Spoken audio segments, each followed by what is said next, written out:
Meus amigos, mais um episódio a fundo. Eu e o Ricardo Brito Reis olhámos para a primeira semana de NBA, já vimos muitos jogos, algumas trends que temos visto, ainda não há proclamações ao final de uma semana, mas já deu para discutir, já tivemos a discutir aqui alguns assuntos, nomeadamente os Boston Celtics e o que é que eles querem fazer este ano na realidade, não o que dizem para fora. Eu e o Ricardo temos opiniões completamente distintas e discutimos um bocadinho sobre esse assunto.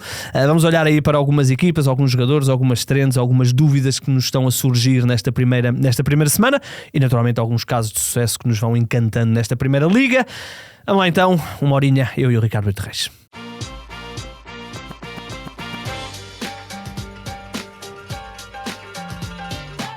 Ora bem, meus amigos, terça-feira, à altura falámos aqui um bocadinho de basquetebol, falámos aqui um bocadinho de NBA, certamente já notam, por acaso não notam porque eu pus um bocadinho de base e portanto podem não notar assim tanto.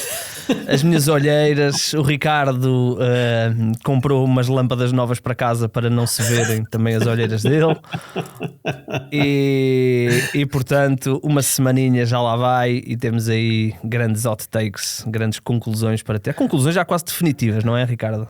Sim. Tens alguma overreaction desta primeira semana?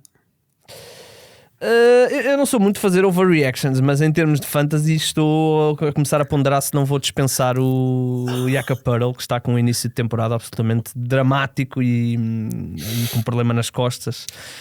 Não chegámos a partilhar aqui a proposta de troca que tu me fizeste na fantasy, pois não? Não sei. Tu não aceitaste e não sei o que é pior, se é tu propores, se é eu não aceitar, na verdade.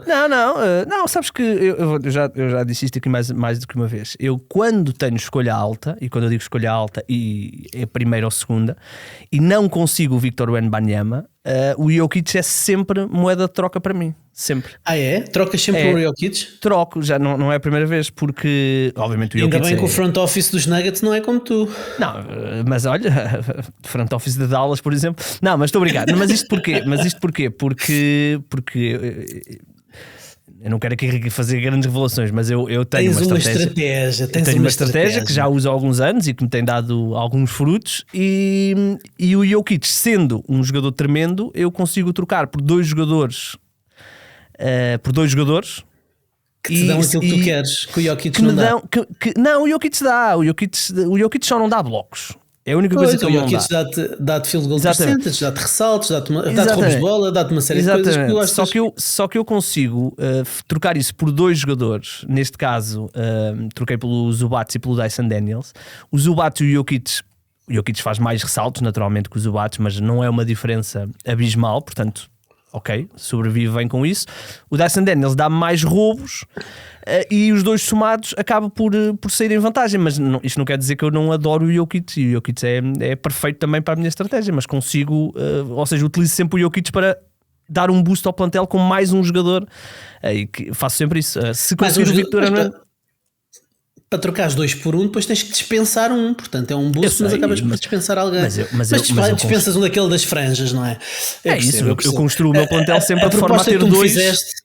Era o Amen Thompson e o Jalen Duren. Era Amen Thompson e Jalen Duren, depois. Se calhar era bom as pessoas irem para os comentários no YouTube e no Spotify. Em primeiro lugar, pôr estrelas e críticas, 5 estrelas e críticas positivas em relação ao podcast. Em relação ao podcast, mas depois insultarem-nos a nós, se calhar a ti por teres proposto uma troca envolvendo Jokic e se calhar a mim por não ter aceitado de imediato quando a propuseste.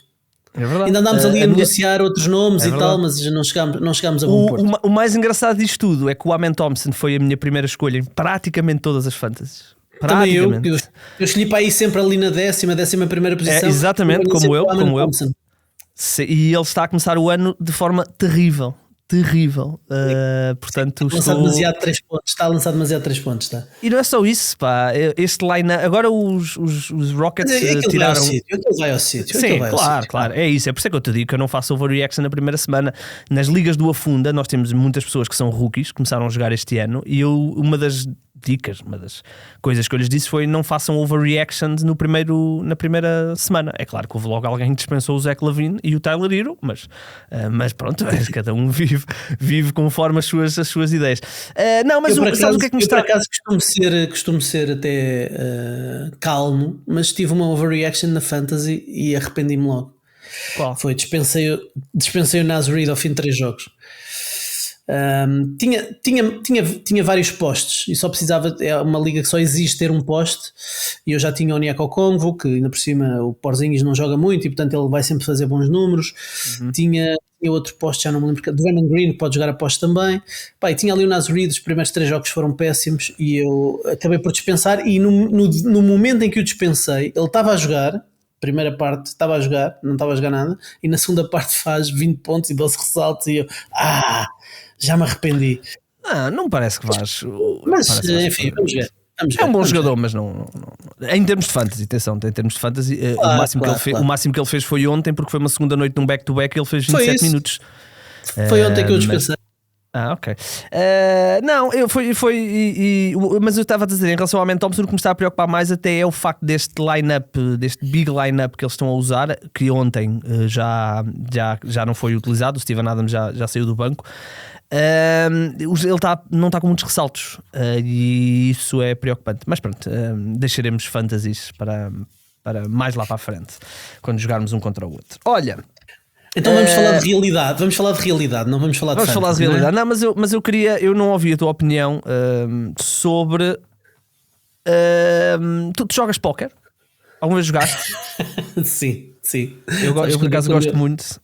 Quando eu era puto, quando estava no liceu, havia as tardes em que não tínhamos aulas, íamos para a casa de um colega meu jogar póquer a bagos de arroz, e depois aquilo traduzia-se em dinheiro.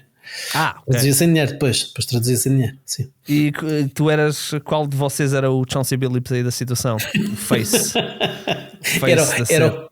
era o Canana.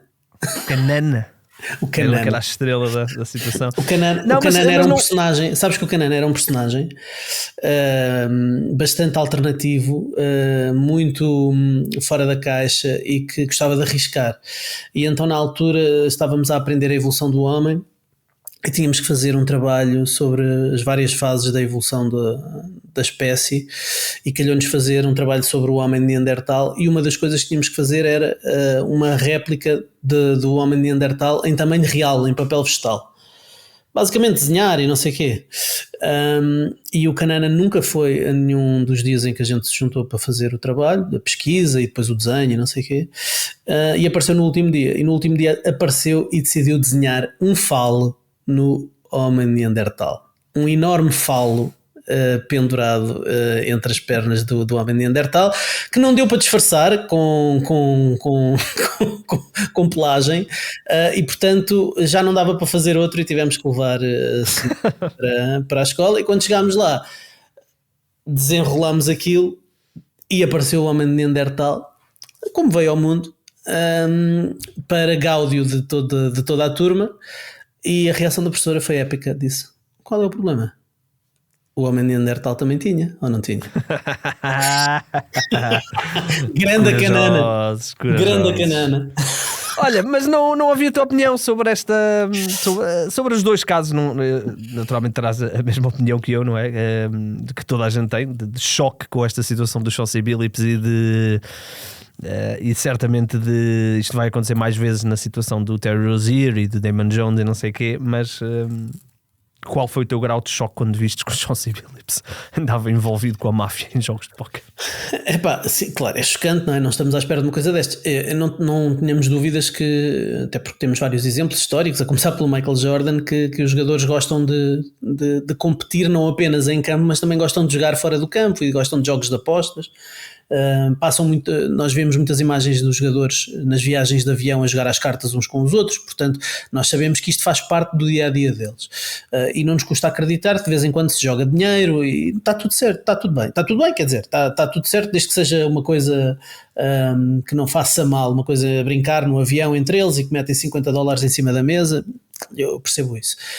Aqui é diferente. Aqui era um esquema para enganar pessoas e para enriquecer de forma ilícita, e de facto é chocante que um treinador que esteja a ganhar 5 milhões de dólares por temporada sinta a necessidade de andar nesses esquemas, que o Terry Rozier ganhou 160 milhões de dólares na carreira, sinta a necessidade de andar a brincar com as prop bets, como tu explicaste no episódio do final da semana passada, e muito bem.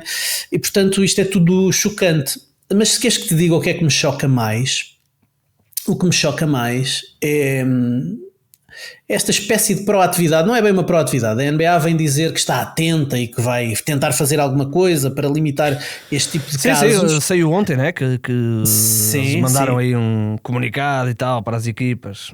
Sim, boa sorte. É verdade, mas eu não vejo esse tipo de proatividade da NBA quando se trata de casos de violência doméstica ou outros casos do género. O Chauncey Billups, quando iniciou a sua carreira nos Boston Celtics, foi acusado de ter estado num caso de violação, e a NBA não foi tão proativa a entrar em cena. Também não foi proativa com o Kevin Porter Jr., não foi proativa com o Miles Bridges, e portanto isso é que me custa mais, é a NBA achar que é mais grave proteger um caso de apostas e proteger as casas de apostas que são parceiros da NBA do que propriamente a vida das pessoas e outras coisas que eu acho que são bem mais importantes. Mas sim, é um choque total esta situação, claro que sim. Sim, uma coisa é dizeres-me que o John T. Porter é um jogador com um contrato two-way que não ganha muito dinheiro e que vacilou e que se meteu numa coisa destas. Outra coisa é dizeres que o Terry Rozier ganhou 160 milhões de dólares acumulados ao longo da carreira, se vai meter nisto. Não é absurdo, só é estúpido. Sim, eu já falei disto no fim da semana passada, portanto não vou voltar a tocar no assunto, mas a situação que me tem até despertado alguma estranheza que eu, pós toda esta situação, é como é que a NBA, sabendo que o Terry Rozier estava a ser investigado pelo FBI, que estavam a cooperar com o FBI, o deixou continuar a jogar. Ele é depois trocado para Miami, portanto chegou a ser um jogador, quando ele vai para Miami, que houve ali alguma expectativa, não é? Aquele segundo ball handler e não sei o quê, depois correu péssimo, não é? Como nós sabemos, mas pronto, é o que é. Vamos ver o que é que a NBA vai fazer. Eu continuo a dizer que os injury reports são a NBA é tão profissional em algumas coisas e nisto é tão amador, e tem que mudar, porque tu não podes querer sobreviver, ou sobreviver é demasiado forte, mas não podes querer comer os lucros através das casas de apostas e depois nós ainda não sabemos o que é que se passa com Mitchell Robinson, por exemplo, em Nova York. Mas pronto, é o que é. Olha, Ricardão, nós decidimos olhar aqui para a primeira semana. Já vimos muitos jogos, certamente. Eu não vi todas as equipas, nem faço questão. Mas já vi muitas e já tenho aqui algumas. Cada um de nós tirou aqui 4, 5 ideias, trends que estamos a ver, algumas situações que estamos a ver e que nos estão a despertar a curiosidade. Queres começar com a primeira? Posso começar. Eu trago 4 ideias, duas coletivas e 2 individuais. A minha primeira ideia está relacionada com os Miami Heat. Acho que está de facto a acontecer uma mudança do ponto de vista tático, e uma nova identidade ofensiva dos Miami Heat. Nós falámos disso no lançamento desta época, como o Eric Spoelstra dizia que provavelmente ia abandonar algumas das coisas que vinha fazendo no passado e ia adotar uma nova ideia ofensiva, e de facto é isso que se nota, pelo menos nestes primeiros 7 dias, nesta primeira semana da NBA. Os Miami Heat têm o maior pace da liga, são a equipa mais rápida da liga, uma equipa que trabalha muito para garantir a posse de bola, fechar a posse de bola defensiva, quer com roubos de bola, quer com ressaltos defensivos, um grande foco no ressalto defensivo, depois saídas em transição e ataques a serem finalizados muito rápido. Eles estão a finalizar os ataques em 12 segundos, portanto em metade dos 24 eles resolvem os ataques, o que é uma quebra em relação aos 15 segundos médios da temporada passada. Estão a melhorar em termos ofensivos, e como é que estão a fazer isto? estão a abraçar de certa forma uma tendência que se está a generalizar na liga, e que eu acho que os Indiana Pacers foram precursores no ano passado. Estão a reduzir, e os Memphis Grizzlies também estão a reduzir bastante os bloqueios diretos, estão a reduzir muito mesmo os bloqueios diretos. Em 100 posses de bola, eles estão a fazer cerca de 22 bloqueios diretos por cada 100 posses de bola, o que é o ritmo que seria provavelmente o mais baixo de sempre, desde que existe tracking deste tipo de números, seria o mais baixo de sempre. Eu por acaso teria aqui um dado, no primeiro jogo do ZIT, eles fizeram 29 pick and rolls, o mínimo que eles tinham feito no ano passado, em toda a época, foram 42. Portanto, notou-se logo isso no primeiro jogo, e aparentemente, eu não sei se isto é verdade ou não, mas aparentemente eles terão abordado a malta de Memphis, portanto, no esquema inicial do ano passado, que depois eles, porque o Ja Morant não gostava de jogar assim, e portanto, depois houve aqueles despedimentos e não sei o quê, e eles terão abordado essas pessoas para aprender um bocadinho e tentarem criar uma versão não tão dramática, mas segundo o que eu ouvi, eles apostaram nisso. Sim, nota-se quem foi muito precursor deste tipo de ataque por conceitos foi o John Calipari na Universidade de Memphis, antes de ter ido até para Kentucky. Ele agora já não está em Kentucky, mas quando começou em Memphis com o Derrick Rose na altura, que é o DDM, o Dribble Drive Motion. Portanto, é um ataque continuado em que há dribles, penetração, kick-out para os 3 pontos, recoloca nos 3 pontos e continuam assim até se conseguir ter uma boa situação de lançamento. Nota-se, por exemplo, que o Bam Adebayo, que já vinha espaçando um bocadinho melhor o campo no ano passado, este ano está quase ou muitas vezes a jogar em 5 aberto como um atirador, apesar de não ter uma taxa de 3 pontos elevada, já está no pico da sua carreira, o número de tentativas, não é propriamente um sniper, mas pelo menos obriga a sair o poste defensor das zonas mais próximas do cesto, o que abre espaço para cortes e para penetrações dos outros colegas de equipa. Portanto, parece-me que há aqui uma redefinição dos esquemas ofensivos dos Miami Heat, com muito foco no ressalto defensivo e na defesa do ponto de ataque, com o Davion Mitchell a jogar no 5 inicial para tentarem também alguns roubos de bola e saírem em transição. Acho que é uma tendência que estamos a ver neste início de temporada, não só dos Miami Heat, mas que os Miami Heat se calhar são o exemplo mais paradigmático, e acho que é uma tendência para continuar. Curiosamente, Ricardo, os Miami Heat têm duas vitórias e uma derrota, e já jogaram 2 jogos no clutch. Sim, e os Grizzlies e os Knicks que jogaram contra eles falharam combinados 71 triplos. Portanto, há aqui a variância. Sim, mas o primeiro jogo que eles tiveram no clutch foi contra Orlando e foi terrível. Sim. Não é? Pois foi horrível. Foi terrível. Perderam esse jogo.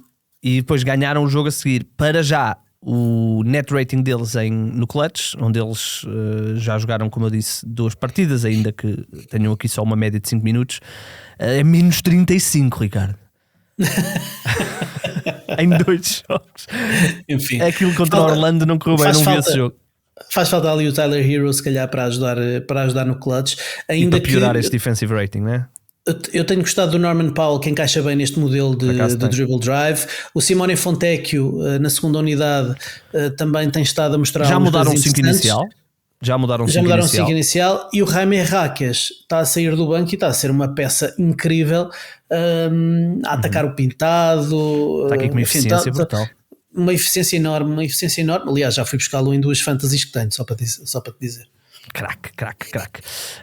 Eles já estão a jogar quando eu disse que eles mudaram o line-up, acho que até um dos teus your guys, o Nikola Jovic, já passou para o banco. É verdade. Já está o Khalil Well a jogar, ainda que os minutos ainda estejam até mais Nikola Jovic. Muito bem, gostei. Miami Heat, eu sei que é um dos teus, uma das tuas pet peeves, os Miami Heat. Eu estou um bocadinho mais down neles, mas para já 2 vitórias, 1 derrota, estão melhores do que estavam no ano passado. Olha, eu tenho aqui uma pergunta para ti na minha primeira trend. Sabes qual é a equipa com o pior offensive rating da NBA neste momento? Quem é? É os Dallas Mavericks, ou são os Dallas Mavericks. E este é a minha trend deste. É verdade que eles ganharam Toronto, perderam ontem com Perderam com o OKC, mas foi até ao fim. Foi até ao fim, mas até ao fim eles só marcaram 94 pontos. Portanto, diz muito. São o pior offensive rating, e quando eu digo o pior offensive rating é uma distância grande já. Isto não vai mudar muito, atenção, mas claro. dos Indiana Pacers. Eles são com 103.9 de offensive rating. E eu já vi 2 jogos deles. Vi o jogo contra Toronto, que foi um jogo onde até fiquei um bocadinho mais preocupado com Toronto do que propriamente otimista com Dallas, mas vi o jogo toda a gente viu esse jogo contra o Victor Wembanyama e o San Antonio Spurs. E ver Dallas é uma experiência estranha, porque é quase como voltarmos ao início dos anos 2000, porque não há spacing nenhum. O Klay Thompson está a ter um início de ano absolutamente dramático. Eu estava aqui a ver todos os lineups com o Klay Thompson. Nenhum deles tem um offensive rating superior a 101. Nenhum deles. Seja com o Anthony Davis, seja com o Cooper Flag, seja com o Lively. Nenhum. E é muito complicado ver aquela equipa. E por isso é que vamos ter noites como tivemos contra Toronto, onde o D'Angelo Russell vai sair do banco e vai parecer uma lufada de ar fresco. Porque vai conseguir fazer coisas, vai conseguir jogar um pick and roll, vai obrigar a defesa a esticar um bocadinho, a não ir sempre under em todos os pick and rolls. E a experiência do Cooper Flag, a base, não tenho dúvidas que aliás, vai demorar. Mas o que eu quero dizer é que não tenho dúvidas que vamos ter números bons, e ele já está. E o facto de ele já ser um jogador de 5 inicial da NBA tranquilo, tu olhas vezes o Cooper Flag e dizes, este já está aqui há 10 anos. Diz muito, ele tem 18 anos apenas, mas vai demorar. E eu acho que os Dallas estão a Jason Kidd, que já trabalhou com Anthony Davis, está aos poucos a perceber que não pode jogar com Anthony Davis a 4. Pelo menos não sem um 5 que seja lançador, sem um Miles Turner desta vida. Eu ontem não vi o jogo, mas não sei se não terá a ver com isso o facto de não ter os 2 postos estarem lesionados e o Anthony Davis ter jogado assim. Não é? Mas mesmo contra Toronto, mas precisa de tiradores. Na única vitória, o Anthony Davis jogou a maior parte do tempo a 5, porque o Lively só jogou 14 ou 15 minutos. Não é? Houve um jogo onde o PJ Washington foi o segundo ball handler da equipa, fez 8 turnovers. 8 turnovers. E o Anthony Davis, nos 2 primeiros jogos, a quantidade de triplos que ele tentou e lançamentos mid-range que ele tentou é abismal. E portanto, acho que esta experiência. Parece-me que são dores de crescimento assumidas por parte do Jason Kidd, porque ele tem lá o D'Angelo Russell, que lhe podes apontar muitos defeitos, mas se tu quiseres um ball handler e disseres, o objetivo aqui é limitar... O D'Angelo Russell não jogou toda a segunda parte do jogo deles contra Washington, que eles perderam. Sim, mas se tu quiseres um ball handler para ter a bola na mão, tens lá o D'Angelo Russell, tens que viver com o bom e o mau do D'Angelo Russell, mas se quiseres endereçar essa questão dos turnovers, está lá o D'Angelo Russell. Mas o objetivo é mesmo acelerar este crescimento do Cooper Flag com ball handler e tomada de decisão, mesmo que isso custe aqui algumas derrotas na arranque de temporada. Eu só acho é que não há propriamente uma necessidade para tu teres que acelerar o Cooper Flag aos 18 anos no primeiro ano dele. Porque o Nico Harrison, quando fez a troca do Luka pelo Anthony já Davis, estava a contar disse que eles tinham uma janela de 2-3 anos antes de serem despedidos e portanto já desperdiçaram um. Estes próximos 2 têm que ser para ganhar título, portanto têm que acelerar o desenvolvimento. Eu estou a ser irónico, mas é isto é disto que se vamos ver, para já exige ao Nico Harrison. Para já acho que é uma experiência que não vai durar muito tempo, e o mais engraçado disto tudo é que o Jason Kidd não é um mau treinador, acho que é um treinador com alguma qualidade, mas eu acho que o Jason Kidd, quando quiser realmente ganhar jogos, quando o Anthony Davis tiver que passar para 5, vai ser muito interessante o que é que Nico Harrison vai fazer com 2 postes a quem pagou, ou um já pagou e o outro irá pagar, não tarda nada, que é o Gafford e o Lively. Portanto vamos ver, e 2 bons jogadores, e 2 jogadores que, por exemplo, na maioria, não é na maioria, mas em muitas equipas tinham um papel de destaque como rim runner e presença vertical. Portanto estou interessado. Ganharam um jogo contra Toronto, onde Toronto realmente não teve um bom jogo defensivamente. Como eu falei, o Jakob Poeltl está muito...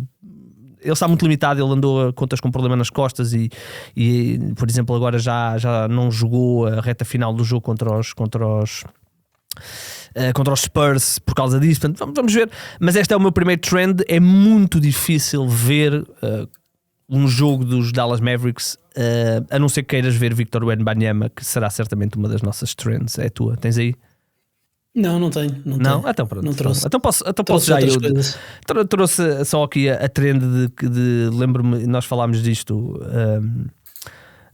na altura quando tu votaste no treinador. Votaste não, mas tiveste o teu hot take de dizer que o treinador dos Spurs poderia ser um vencedor do prémio de treinador do ano, Mitch Johnson, por causa de Victor Wembanyama, e realmente tem sido um início impressionante, que está... É engraçado porque os números são tão impressionantes que parece que ele jogou sempre inacreditavelmente bem, e não é bem isto. Por exemplo, o jogo contra os Pelicans e mesmo o jogo a seguir onde ele lançou muito mal, os números vão ser sempre impressionantes porque ele vai sempre ter muitos blocos, vai sempre ter muitos ressaltos, acabam por enganar um bocadinho, mas eu fui ver os jogos e ele ainda está com uma batalha interna dele de querer continuar a ser um base que mede 2,20 metros e tal, e às vezes lá se lembra que mede 2,20 metros e tal, e então ok, deixa-me ir aqui para debaixo do cesto, para a área pintada, como foi o caso de ontem. E portanto ele ainda está aqui numa batalha interna,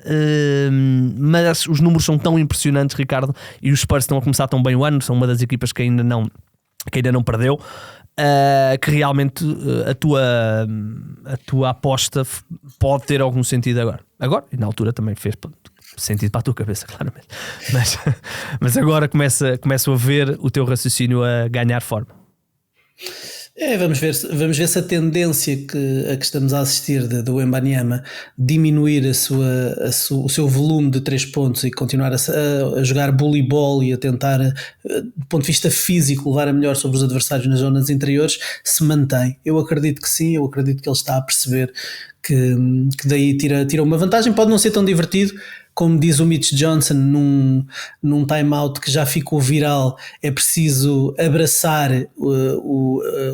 a parte chata do jogo, embrace the boring, fazer as coisas de forma repetida e ir à procura das vantagens onde elas existem, e no caso do Wembanyama não há dúvida nenhuma onde é que a vantagem existe. O Wembanyama está a lançar 2.8 triplos por jogo. No ano passado ele tentou 8.8 triplos e no ano de rookie tentou 5.5, portanto é metade, é um terço quase do ano passado, e é metade do primeiro ano. É verdade.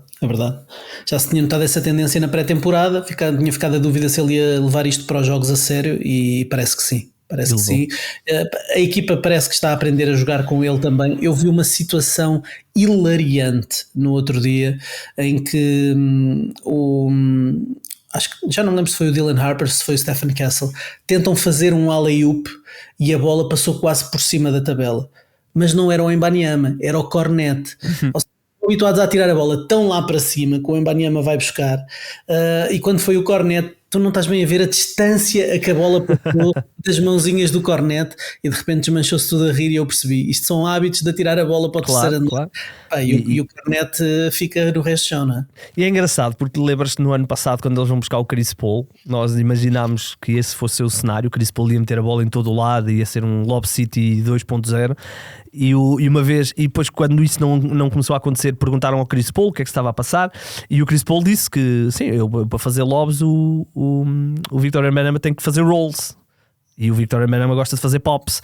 Portanto, se fosse se calhar este ano, estávamos a ver a coisa um bocadinho diferente. Muito bem, Ricardo, o que é que tens aí mais de ideia? Olha, uma ideia para adeptos dos Warriors. Parece que Jonathan Kuminga é jogável e pode ser útil. É uma ideia que tenho pelo menos observado destes primeiros jogos. Os Warriors têm duas vitórias em que tiveram... Já foi a terceira esta noite, sim. Já foi a terceira esta noite, não é? Sim. Mas duas delas foram com mais tempo de descanso do que o adversário direto que defrontaram nessa noite, portanto não sei até que ponto isto poderá ter aqui algum impacto. Perderam com o Portland num jogo em que fizeram 25 turnovers. Mas o que é que estamos a ver? O Draymond... Foi a segunda noite num back-to-back, pode também ter aí... Sim, sim. O Draymond Green está a jogar 60% dos seus minutos a 5. O que é importante para o encaixe do Kuminga a 4. O que é que se nota que está a mudar no Jonathan Kuminga? Em primeiro lugar, está a passar a bola. Por 36 minutos, ele está a fazer praticamente 5 assistências por jogo. O seu máximo de carreira eram 3,3, portanto está a passar bastante mais a bola. A sua taxa nos seus drives, quando ele recebe a bola no perímetro e ataca em drible, ele passa a bola em 50% das situações. Portanto já não é aquela situação em que ele baixa os corninhos, vai a driblar até ao fim e não vê mais nada, só tem olhos para o cesto. Ele neste momento está a fazer um esforço para levantar a cabeça, para ver o que é que tem à sua frente e para dar continuidades. Não vês o ataque a estagnar completamente quando a bola chega ao Kuminga. E depois, algumas ações que vi em algumas posses de bola, ele está a dar muitos bloqueios ao Steph Curry, portanto, como bloqueador está a tornar-se útil, a receber a bola no short roll, a ter que tomar decisões, nem sempre são as melhores, mas nota-se que há vontade dele de pelo menos tentar adaptar-se ao esquema, ao sistema da equipa. E depois, aquilo que eu tenho gostado mais de ver o Jonathan Kuminga é vê-lo a cortar.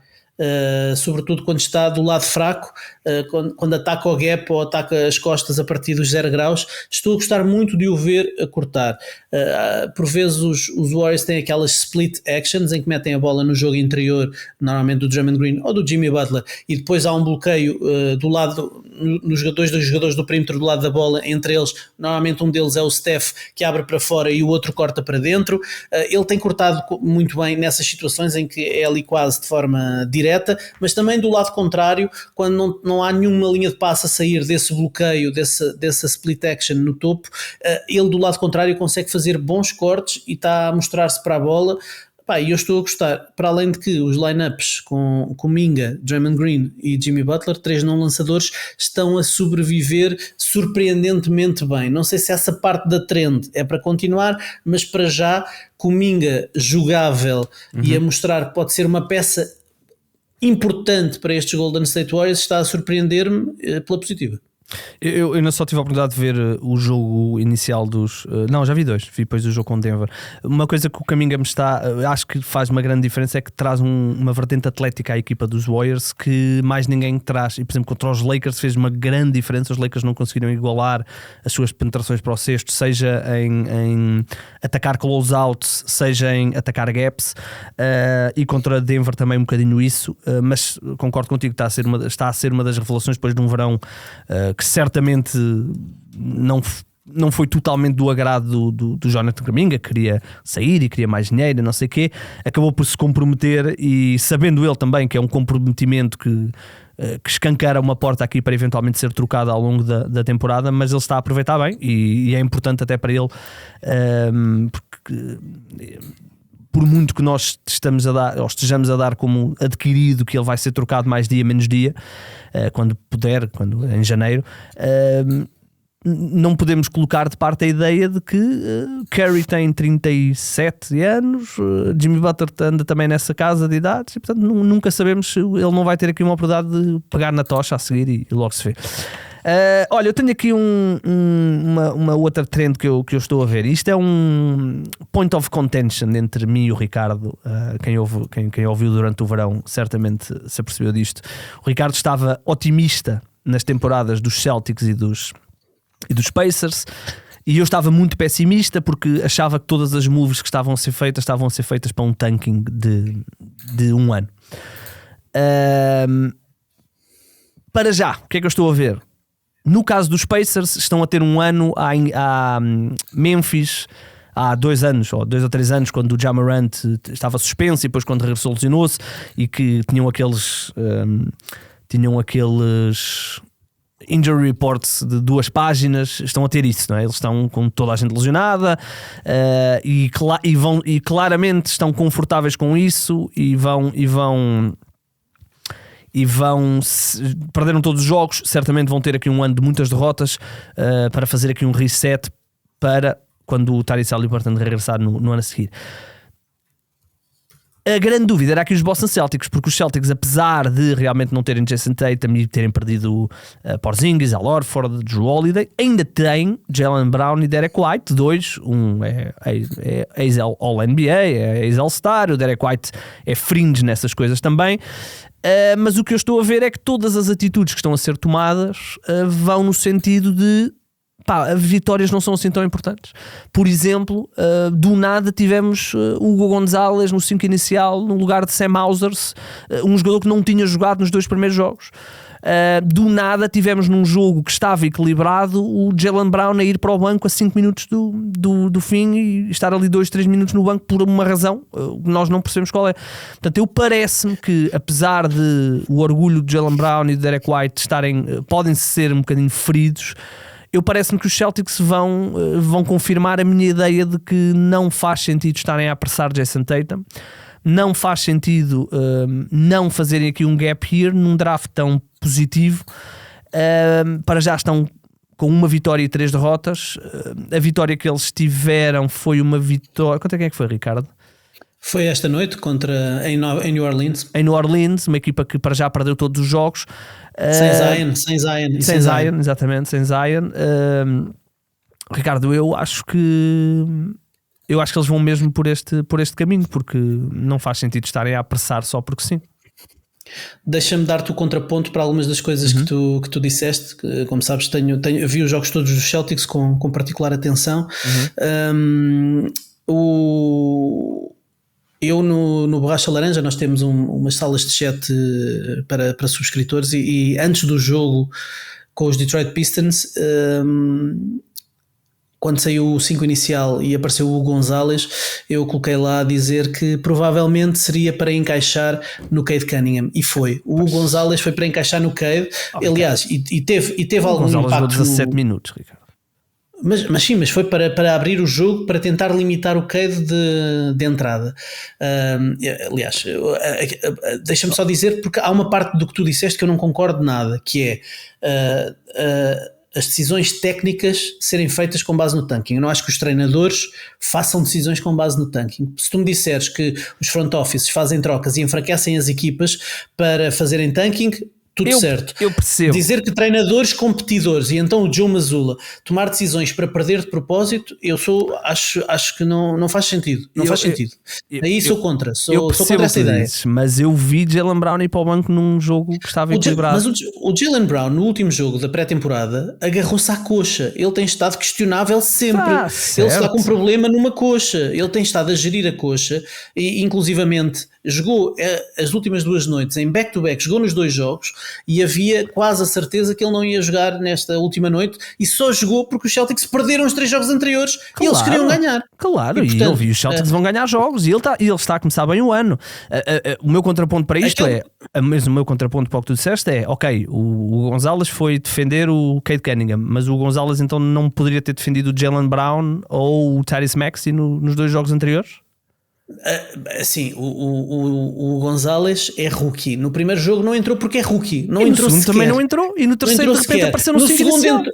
No segundo jogo entrou uns minutinhos de rotação e esteve tão bem que o Joe Mazzulla lhe deu a titularidade para ele dar ali um bocadinho de resistência. No ano passado isto acontecia? O Joe Mazzulla fazer experiências? Não, sim. Mas no ano passado tinha a equipa completa. E era candidato ao título, não havia tolerância a erro. Mas mesmo no ano passado, sabes o que é que ele fez? Em novembro, o 4º posto da rotação foi titular 6 vezes. Não lembras-te que não havia Porzingis e o Al Horford também não estava a jogar. Mas havia Al Horford e havia Cornet. Porque é que o Cornet não jogou sempre à frente do Nemias? E jogou muito tempo à frente do Nemias, Ricardo. Mas na primeira metade da época não jogou. Foi a meias. Umas vezes eram uns, outras vezes eram outros. Eu acho certo, agora... É porque eu acho mesmo que nem o Joe Mazzulla nem os jogadores querem perder de propósito. Ninguém quer perder de propósito.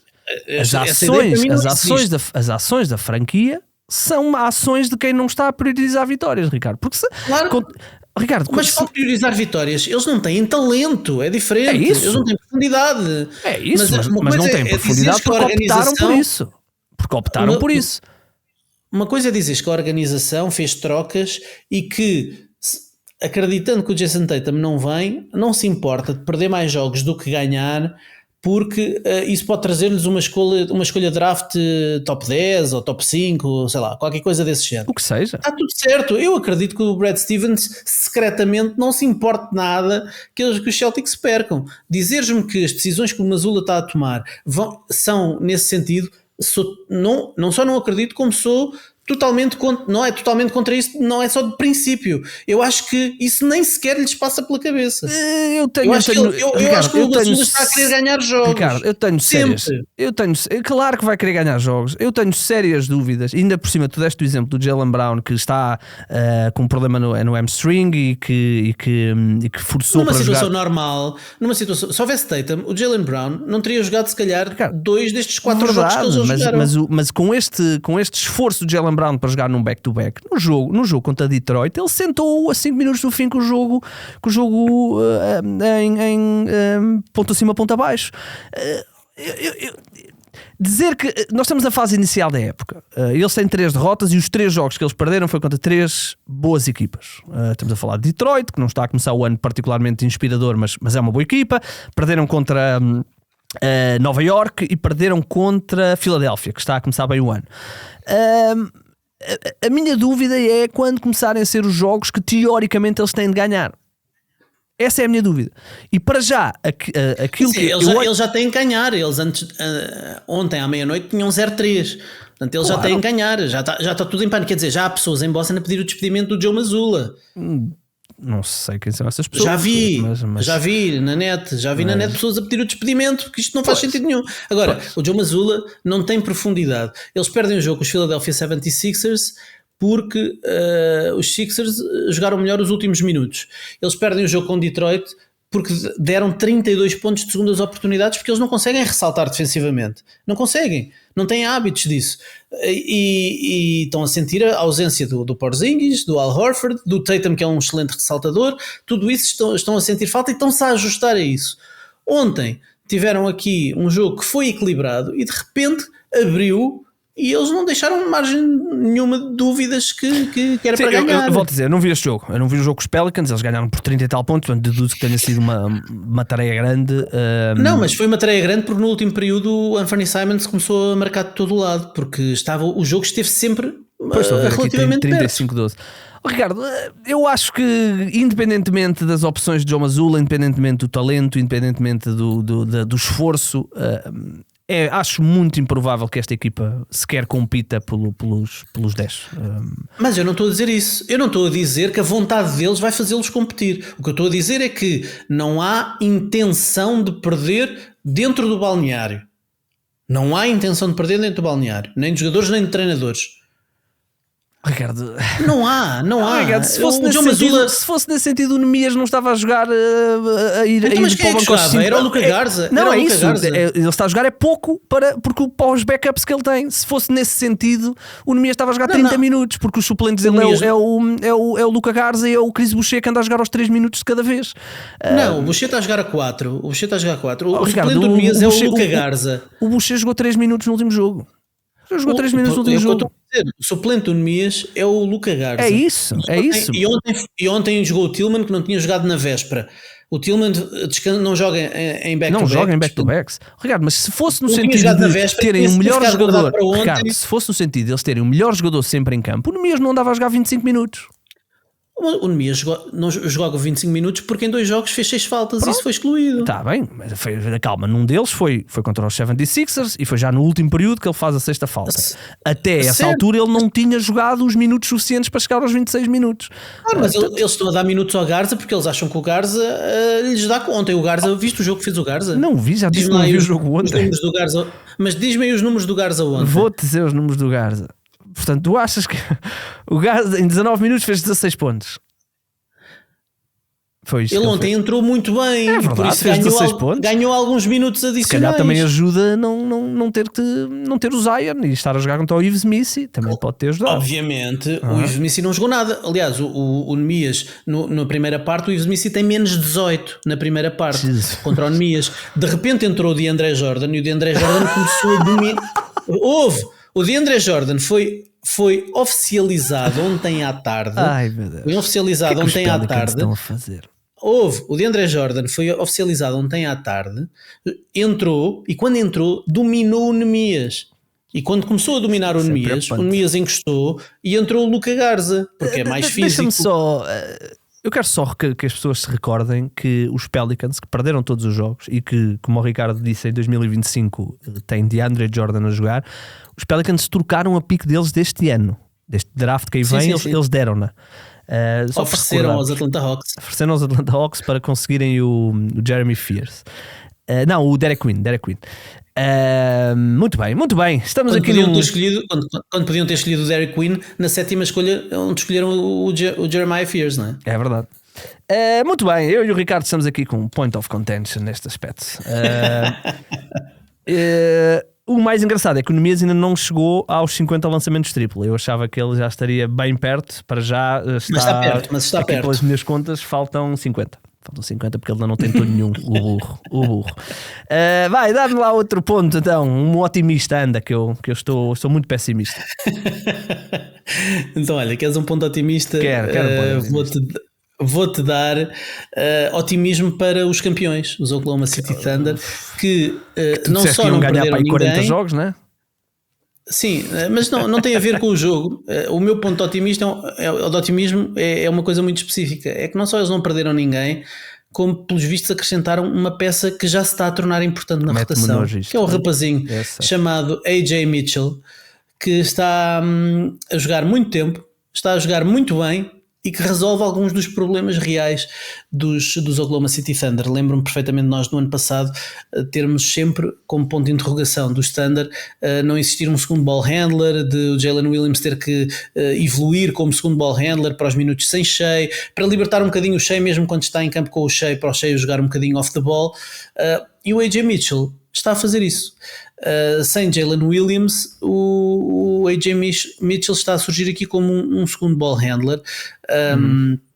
Marcou 26 pontos em Indianápolis no tal jogo que teve 30 prolongamentos, portanto fez máximo de carreira. É um base interessante porque ele Ricardo, nunca marcou menos de 14. Sim, é um base muito... Já fui buscar para duas das minhas fantasies também.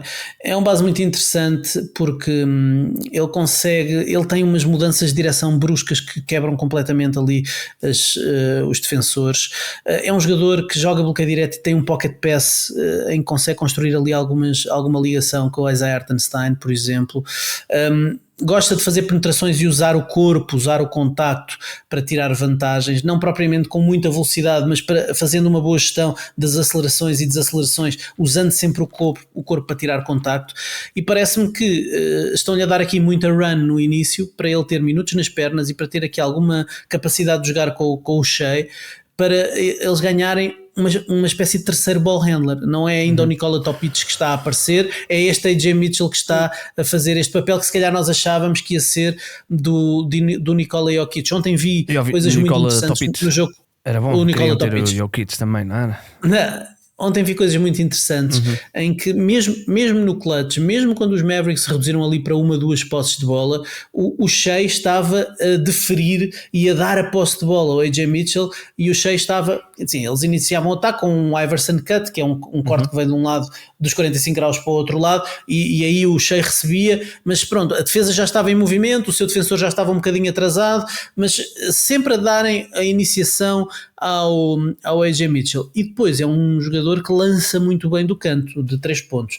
Portanto, ele pode jogar fora da bola como atirador, pode jogar com bola, e eles estão aqui claramente a adicionar uma peça de rotação que, pelos vistos, está a tornar-se importante. Se isto é uma trend para continuar, eu acredito que sim. É claro que quando estiverem todos saudáveis os seus minutos vão reduzir para 15, 18, 20, mas eu acho que ele pode jogar e pode jogar minutos importantes. Faltam aqui alguns jogadores, Isaiah Joe, Alex Caruso e naturalmente o Jalen Williams, mas eu concordo contigo, Ricardo, tem sido uma das boas histórias, e o mais engraçado disto tudo, ele renovou, não sei se acho que foi este verão que ele renovou 3 anos, o último ano de team option, e é uma pechincha. Ricardo, ele está a ganhar menos de 2% do cap. Portanto, se ele se tornar no verdadeiro base suplente da equipa campeã da NBA, a jogar minutos em playoffs, a comer 2% do cap nos próximos 3 anos. Sim, vai ser difícil depois eles, se esta evolução continuar, vai ser difícil depois eles no final deste ano, no final deste contrato, eles depois estenderem, porque ele depois vai entrar naquela situação de os OKC só lhe vão poder oferecer um X e ele vai ultrapassar esse valor de larga margem, um bocadinho como está a acontecer com o Austin Reeves, ainda que com valores maiores, ou seja, vai ser difícil depois ao Standard manterem, mas isso é um problema para daqui a 3 anos. Mas o AJ Mitchell já tinha sido uma opção até surpreendente, se bem te recordas, Ricardo, no arranque do ano passado, com muitos minutos. É verdade. Depois teve ali lesionou-se. Teve aqui um problema físico, acho que teve que ser operado ali a meio da época e perdeu ali alguns minutos na reta final, e depois os Standard também já estavam uma máquina tão oleada que já era difícil entrar ali, mas estamos de acordo. Acho que os Standards estão, seja com o Cason Wallace, seja com o Lu Dort, seja com o AJ Mitchell, estão a conseguir encontrar estes talentos brutos que lhes permitem depois ter 3 contratos máximos a partir do próximo ano, e mesmo assim quando tiverem que fazer escolhas, vão poder continuar a ter plantéis muito profundos, e ajuda a terem tantas picks. É um trabalho do Sam Presti delicioso. O AJ Mitchell, que é belga, já é internacional belga, portanto, quem sabe, ele e o Toumani Camara não puderam estar no Eurobasket, mas eram 2 nomes para o Eurobasket. Mas o Toumani Camara também havia de poder começar a jogar um basquetebolzinho este ano, que está a começar muito fraquinho, mas vamos ver. Olha, eu tenho aqui uma outra trend, não é uma trend, é uma coisa que me tem irritado nestes últimos 3 dias, profundamente, que é partirmos de lesões para justificar ou destilar algumas más concepções que temos sobre as equipas da NBA. Os Lakers, independentemente de gostarmos das moves que eles fizeram, os Lakers perderam LeBron James e Luka Doncic. Vamos ver quanto tempo. Eu pedi às pessoas para fazerem o exercício de irem a todas as equipas da NBA, retirarem os 2 melhores jogadores e preverem qual seria o recorde dessas equipas. Vão aos Thunder e tirem o Şengün e o Kevin Durant, vão aos campeões e tirem o Shai Gilgeous-Alexander e o Jalen Williams, vão aos Washington Wizards e retirem 2 jogadores, vão a outra equipe, vão aos Clippers e tirem o James Harden e o Kawhi, e vejam se a construção do plantel, a boa construção do plantel dos Clippers, se tirarmos o James Harden e o Kawhi, de que é que serve? O que é que serve ter Brook Lopez e John Collins e Chris Dunn e Bogdanovic, que viu a jogar no outro dia, parece eu. O que é que isso, ou seja, como é que nós podemos dizer que o plantel dos Lakers é mal construído quando os Lakers não têm LeBron James, que foi second team All-NBA no ano passado, fez 25 pontos, 8 ressaltos, 8 assistências, mais coisa menos coisa, ou 7 ressaltos, 8 assistências, porque assim qualquer. E agora perde o Luka Doncic. Sim, se me disserem que os Lakers entraram no ano sem o Luka Doncic, dispensaram o Luka Doncic e o LeBron no verão, aí eu também consigo dizer que o plantel foi mal construído. Agora, construímos um plantel com 2 All-NBAs, um deles começou o ano super bem, tem 40 e tal pontos de média nos 2 primeiros jogos. Os 2 saíram e dizem que o plantel foi mal construído. Pois, sim, é verdade, não há um Luka Doncic no banco, é verdade, eu estou de acordo. É uma vergonha como é que os Lakers não têm 2 All-Stars All-NBA no banco para entrarem para o lugar. Isto não é futebol, isto não é, lesionou-se o Pedro Gonçalves, entrou o Trincão, não é assim. Portanto, não há essa forma de construir plantéis. Portanto, se temos 2 jogadores a ganharem 60 milhões cada um ou 50 milhões cada um, pois claro que é muito difícil termos outros 5 jogadores a ganharem 20 milhões. Portanto, acho que aquela ideia de que se fala muito dos Lakers e que os Lakers fazem tudo mal, acaba depois por toldar um bocadinho as nossas opiniões. E os Lakers agora estão sem Luka e sem LeBron, vamos ver quanto tempo. Fizeram 2 jogos, num dos jogos também não tinham Smart, também não tinham Gabe Vincent, também não tinham Jackson Hayes, também não tinham Max, tinham 8 jogadores, o Bronny James. Eu quando fui-me deitar especificamente porque a certa altura vi que o Bronny James estava com 13 minutos na primeira parte e disse não esqueçam isso. E portanto acho difícil estarmos a fazer grandes conclusões sobre a construção do plantel dos Lakers quando os Lakers não têm os 2 melhores jogadores. E pronto. E gostava que houvesse um bocadinho de... Se estamos a ter alguma paciência com os Boston Celtics e com os 76ers e com os... Vamos ter também com os Lakers, porque os Lakers não têm LeBron James e agora não têm Luka Doncic. Isto enerva-me. Eu percebo que te enerva. Tens todos os motivos para isso, mas isto é um espaço seguro. Podes deitar cá para fora. Deita no divã e deita cá para fora. Obrigado. Depois pagas sem pausa à saída. Sem pausa foi a nossa aposta em relação com a média de as médias de lançamento de Michael Porter Jr. e Cam Johnson de 3 pontos. Foi, exatamente. No final da época fazemos contas, não é ao fim de 3 jogos. Calma, Igor. 4. Vou fechar aqui com uma trend que eu acho que não se vai aguentar. Obviamente os números não são sustentáveis, mas pelo menos já serviu para nos abrir o olho.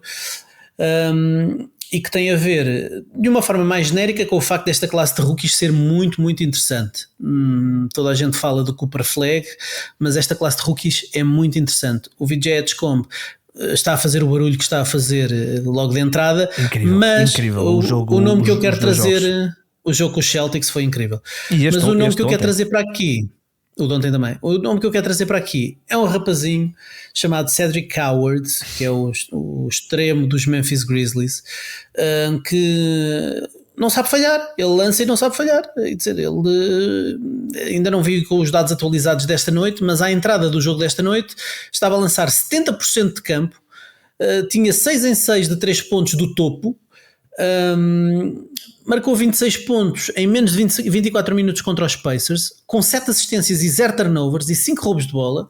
Faz, nos primeiros jogos, faz 4-5 deflexões por jogo, uma eficiência altíssima, que obviamente não é sustentável, com um baixo volume, porque ele, quer dizer, numa equipa que tem Ja Morant, que tem Jaren Jackson Jr. e que tem outras figuras à frente dele na hierarquia, quer dizer, é estranho como é que um rookie está a ter já tão grande impacto neste arranque. É um jogador que trabalha bem sem bola, excelentes cortes ali no gap 45 graus, super agressivos, que obriga o jogador da ajuda lá em baixo, o low man, a antecipar esses cortes.